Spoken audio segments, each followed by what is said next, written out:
2003 में खामनाई साहब ने यह फतवा दिया था कि एटम बम बनाना हराम है क्योंकि इसमें सिविलियन मरते हैं। ये मैंने गन पॉइंट पे मुफ्ती आजम ईरान को, जो पूरी दुनिया में इस वक्त दो बड़े मर्जे जो हैं आयतुल्लाह सिस्तानी और खामनाई साहब, उनमें से एक हैं, मैंने गन पॉइंट पे कहा था कि आप ये फतवा दें।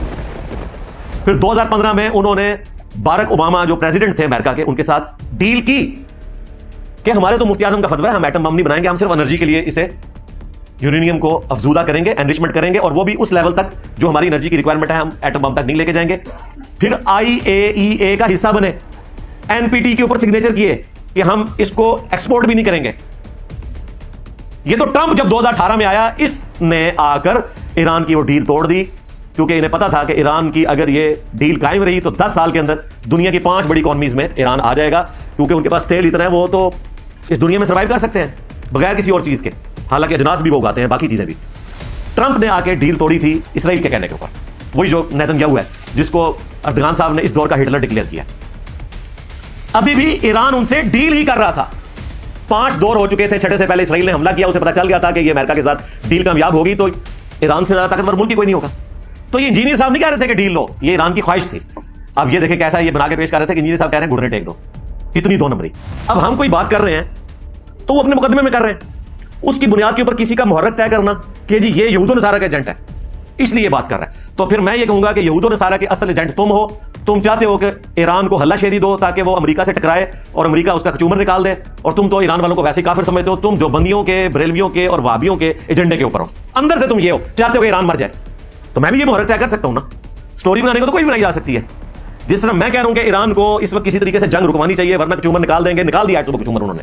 अब अमेरिका भी आ गया जंग में और किसी की जरूरत नहीं, सब बयान देंगे। तकलीफ सिर्फ ईरान के लोग काटेंगे या मेरे जैसे लोग जो मुस्लिम हैं वो काटेंगे। ये तो एसी वाले कब्रों में बैठ के इनको तो विलाग करने का और मौका मिल जाएगा। फिर वो लोग जो ये कह रहे हैं कि ईरान और अमेरिका और इसराइल नूरा कुश्ती कर रहे हैं, असल में ईरान इन्हीं का एजेंट है, उनके बारे में कोई नहीं बोल रहा। क्यों? वो वाबी हैं, देवबंदी और अहले हदीस। उनके खिलाफ बोलने से इनको लानते पड़ेंगी, फिर ये अपने उन वाबियों के मदरसों में जाकर दर्स नहीं दे सकते। अगर ये मुझसे मिजाज हो तो उनके बारे में भी बोले ना। उनमें से एक वो है जो पिछले दिनों कादियानियों के हाथों जलील हुआ, नाम लिए बगैर, चिश्ती रसूलुल्लाह और थानवी रसूलुल्लाह का दिफा करके।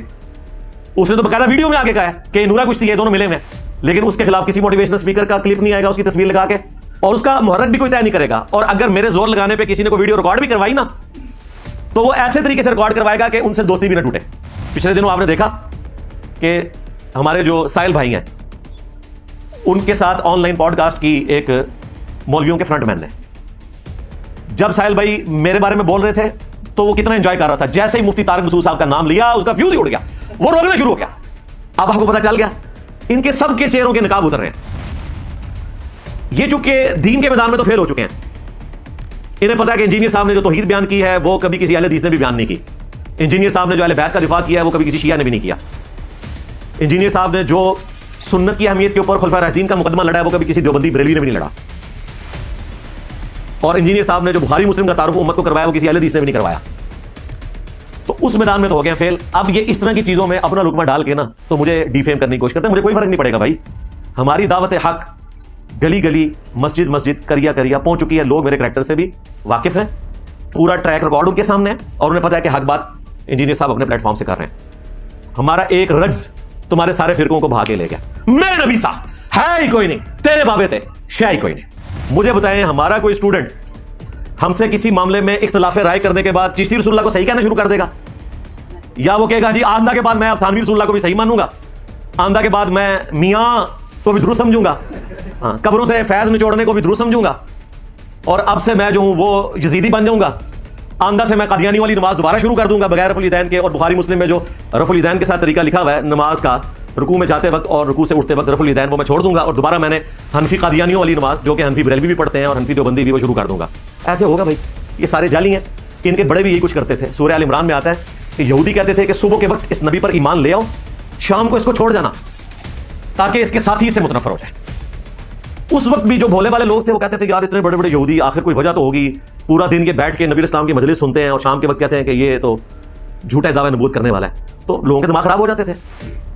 हम तो फिर भी पैगंबर के डाकी हैं। अच्छा, ये भी थोड़ी मिसकंसेप्शन अपनी क्लियर कर लें। अक्सर लोग जो है ना हमें भी ताना दे रहे होते हैं कि जी इंजीनियर साहब हुसैन की बातें करते हैं और फिर हमें अमेरिका से डराते हैं। ऐसा नहीं भाई, हुसैन इब्न अली ने इस तरह जान नहीं दी है, आपको गलत बताया गया। थोड़ा सा आप खुद भी गौर करेंगे आपको पता चल जाएगा, हुसैन इब्न अली करबला में जंग लड़ने नहीं गए थे। मैदान जंग में बीवी बच्चे नहीं साथ जाते। आले रसूल क्या शरीयत की खिलाफ वर्जी कर सकते थे? वो तो हजारों खतूत आए थे कूफा से, चूंकि 5 साल तक कूफे में अमीरुल मोमिनीन अली इब्न अबी तालिब रज़ियल्लाहु ताला अन्हु अलैहि सलाम खलीफा राशिद के तौर पर रहे, लोग उनसे इश्क करते थे। और हजरत मुआविया रज़ियल्लाहु ताला ने जाते जाते सुलह हसन की वो शर्त तोड़ी और यजीद को अपनी जगह नामजद किया। तो कूफियों ने खतूत लिखे हुसैन इब्न अली को कि वो खुद तो चला गया और अपनी जगह एक और बिठा गया, तो आपकी जिम्मेदारी है कि उम्मत को लीड करें और आप यहां आए, हम यहां से क्याम करेंगे। हुसैन इब्न अली बीवी बच्चों के साथ कूफे शिफ्ट हो रहे थे, वहां से अपनी पॉलिटिकल स्ट्रगल को उन्होंने लॉन्च करना था। जंग पता नहीं कब होनी थी, वो रास्ते में रोक लिए गए और उनके ऊपर जंग मुसल्लत कर दी। इस वजह से ये सारा मामला हुआ। वो जंग लड़ने तो गए नहीं थे, उन्होंने अपनी स्ट्रगल को लॉन्च करना था, फोर्स को इकट्ठा करके, जिसमें बाद में मुख्तार सफी ने भी देखे ना, फोर्स इकट्ठी किया और एक वक्त का इंतजार किया और कातलीन हुसैन से बदला लिया। ये नहीं है कि हुसैन इब्न अली का ये दर्स है कि आप जो है वो अपनी मेजरमेंट ना करें और जाके इस तरीके से हुकूमत से टकरा जाए। ये इस तरह नहीं हुआ था यार, झूठ ना बोलो। एटलीस्ट शिया ने अली को तो ये बात पता है ना, सुन्नी तो है ही इस मामले में नाबलद है। इस तरह गलत पिक्चर ना पेश करें आप। क्या हुसैन इब्न अली शरीयत को तोड़ने वाले थे कि मैदान जंग में बीवी बच्चे ले गए थे? बीवी बच्चों के साथ कौन जंग लड़ने जाता है? वो कूफे शिफ्ट हो रहे थे। आज दुनिया के किसी मुसलमान को पाकिस्तान की फौज हुकूमत से कोई गिला नहीं होना चाहिए। जो काम दुनिया में कोई मुल्क नहीं करवा सका, पाकिस्तान ने इन दिनों में करवाया कि अरब मुल्कों से ईरान के हक में बयान दिलवा दिया। ये पाकिस्तान ने करवाया। वो जिस वजह से भी उन्होंने दिया, ये कोशिश पाकिस्तान की है। आज हर जगह पाकिस्तान आपको नजर आ रहा है। सफारती महाज पे मैं नहीं समझता कोई कसर छोड़ी है। और ये पाकिस्तान के फील्ड मार्शल ने रिक्वेस्ट की थी कि 2 हफ्ते के लिए आप टाइम दें, हमें भी मौका दें कि हम भी इस मामले को देकर चले। वो अब जो बदअहदी हुई वो तो ट्रंप की तरफ से हुई ना, कि इधर उन्होंने टाइम दिया और 2 हफ्ते नहीं गुजरे और उन्होंने अपना काम डाल दिया। और साथ ही देखें उस ट्वीट में क्या लिख रहे हैं कि इसके बाद अब हम पीस की तरफ आते हैं। अब वो कह रहे हैं कि ठीक है, अब हम जंग रोकने के लिए तैयार हैं क्योंकि हमने अपना काम कर लिया। मैं कहता हूं अब भी जंग रुक जाए और उन शराइत के ऊपर जो कंसेंसस के साथ ईरान और इसराइल में और अमेरिका में तय पाए। ईरान का राजी होना भी जरूरी है। तो ये बहुत बड़ी चीज होगी, बहुत बड़ी अचीवमेंट होगी। हमारे प्लेटफॉर्म से अपने स्टूडेंट्स के लिए यह है कि हम रियासत के साथ खड़े होंगे। अगर हमारी रियासत जंग में जाएगी ईरान की सपोर्ट में, हम उनके साथ खड़े होंगे। फिर मैं उस वक्त ये बातें नहीं करूंगा, ये मैं आपको यकीन दिलाता हूं कि जी आप लोगों ने बेवकूफी कर दी। वो जिस लेवल पे बैठे हैं वो बेहतर डिसाइड कर सकते हैं। इवन उनसे गलत डिसीजन भी हुआ, रियासत के साथ आपको खड़ा होना पड़ेगा, अदरवाइज अनार्की फैलेगी।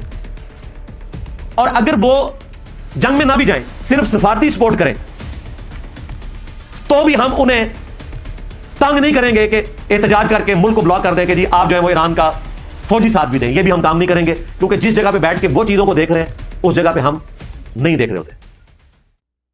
हम अल्लाह ताला से दुआ करेंगे कि मुसलमानों पे जो मुश्किल वक्त आया, अल्लाह ताला इस मुश्किल वक्त से निकाले। अल्लाहुम्मा इन्ना नजअलुका फी नुहुरिहिम व नऊदु बिका मिन शुरूरिहिम। अल्लाहुम्मा अलैका बिल यहूद, अल्लाहुम्मा अलैका बिन नसारा, अल्लाहुम्मा अंसुर इख्वानना फिल फिलिस्तीन, अल्लाहुम्मा अंसुर इख्वानना फी ईरान, अल्लाहुम्मा अहसिन आक़िबतना फिल उमूरि कुल्लिहा व अजिरना मिन खिज़्यिद दुनिया व अज़ाबिल आखिरह। रब्बना आतिना मिन लदुनका रहमा व हय्यि लना मिन अमरिना रशदा। रब्बना आतिना फिद दुनिया हसना व फिल आखिरति हसना व क़ीना अज़ाबन नार। सुब्हान रब्बिका रब्बिल इज़्ज़ति अम्मा यसिफून व सलामुन अलल मुरसलीन वल्हम्दुलिल्लाहि रब्बिल आलमीन। सल्लु अला मुहम्मद व आलि मुहम्मद। अल्लाहुम्मा सल्लि अला मुहम्मद व अला आलि मुहम्मद व अस्हाबि मुहम्मद व अज़वाजि मुहम्मद व उम्मति मुहम्मद अजमाइन इला यौमिद्दीन। आमीन।